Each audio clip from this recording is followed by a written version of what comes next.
Hamabigarren ipuina, lehoia eta sagua.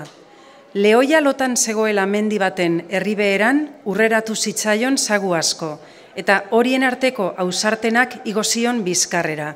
Ezagutu zuenean saguak nor zen eta nolako arriskuan zegoen, eskatu zion barkazioa eta ez ziezaiola arren gaitzik egin, ez ziola bizkarrera igo gaizki naiz. Bazekien lehoiak ez zuela ezer aterako piztia alako bati gaitz eginaz, gaizki esango zela bazter guztietan bere atxapar bortitzak eramaten bazituen sagu bat apurtzeko. Lagazion bada joaten nahi zuen lekura.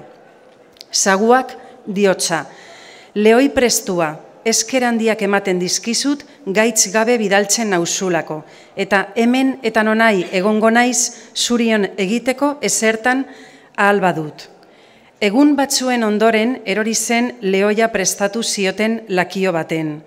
Ikusi zuenean bere burua gatibu eta urratu ezin zituela loturik zeuzkan sokatzarrak, hasi zen orroa izugarriak ateratzen. Entzun zituen orroa handiak aipatu dugun sagutxoak ezagutu zuen norenak ziran eta eztutasun gogorrek batean zegoela berari on egin zion lehoia.